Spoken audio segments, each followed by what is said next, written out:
A pig reads Moby Dick to you. Chapter 4, The Counterpane. Upon waking next morning, about daylight, I found Queequeg's arm thrown over me in the most loving and affectionate manner. You had almost thought I had been his wife.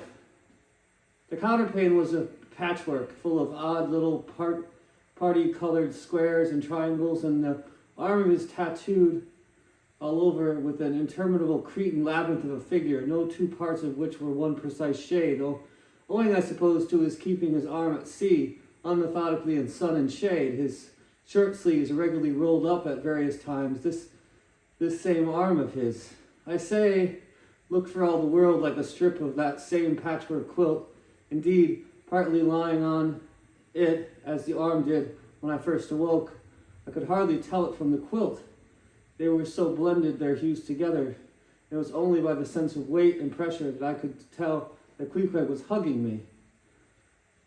My sensations were strange.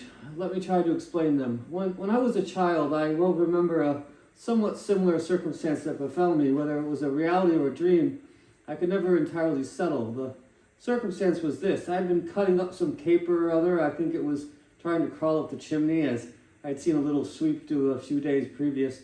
And my stepmother, who was somehow or other was all the time whipping me or sending me to bed supperless, my mother dragged me by the legs out of the chimney and packed me off to bed.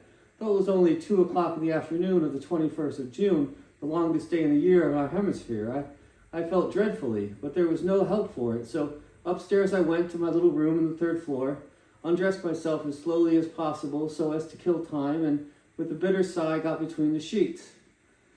I lay there, dismally calculating that 16 entire hours must elapse before I could hope for a resurrection. 16 hours in bed. The small of my back ached to think of it. And it was so light, too, the sun shining in at the window and a great rattling of coaches in the streets and the sound of gay voices all over the house.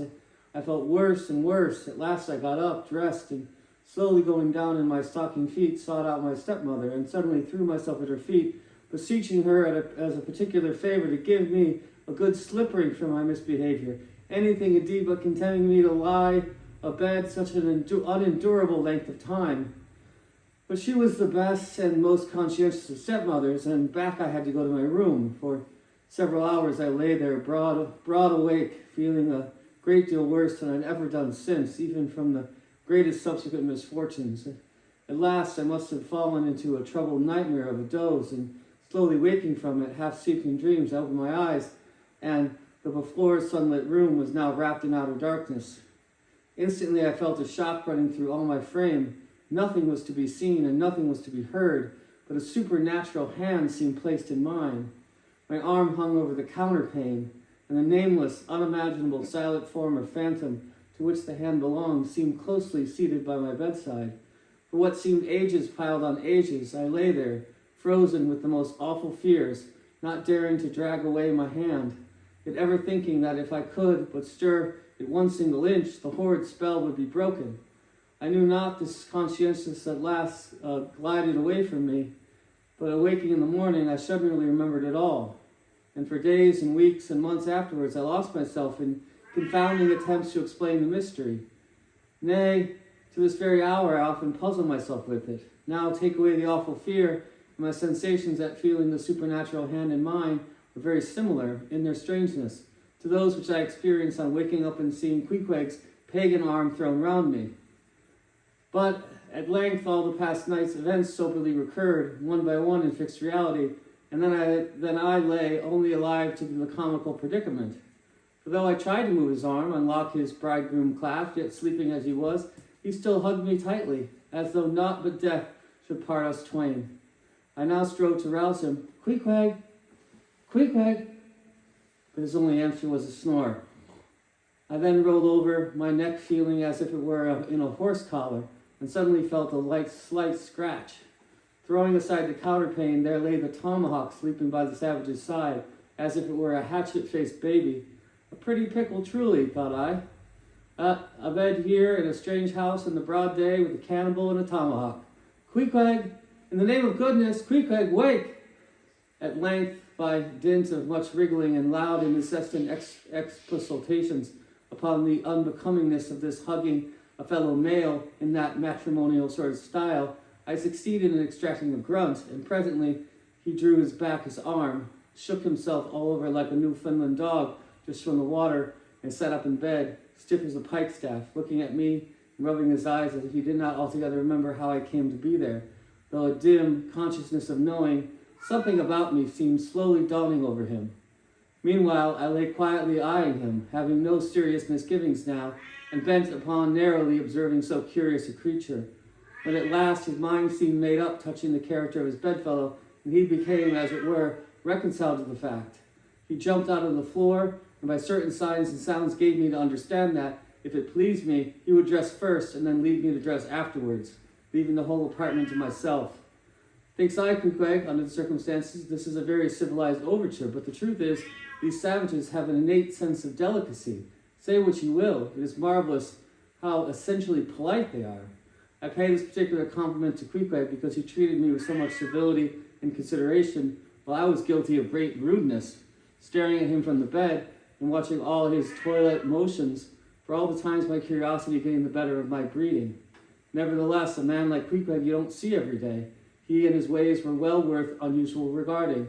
He commenced dressing at top by donning his beaver hat, a very tall one, by the by, and then, still minus his trousers, he hunted up his boots.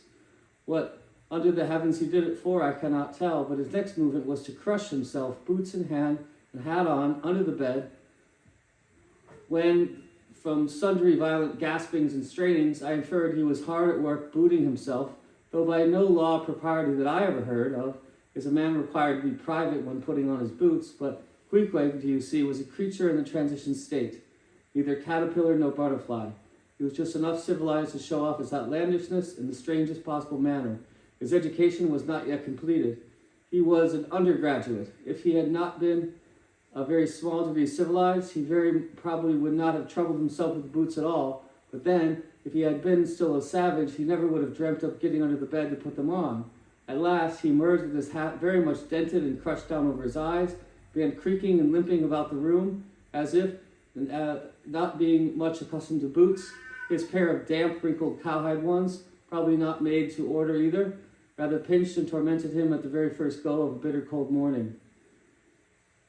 Seeing now that there was no curtains to the window, and that the street being very narrow, the house opposite commanded a plain view into the room, and observing more and more the indecorous figure that Queequeg made, standing about with little else but his hat and boots on, I begged him as well as I could to accelerate his toilet somewhat, and particularly to get into his pantaloons as soon as possible.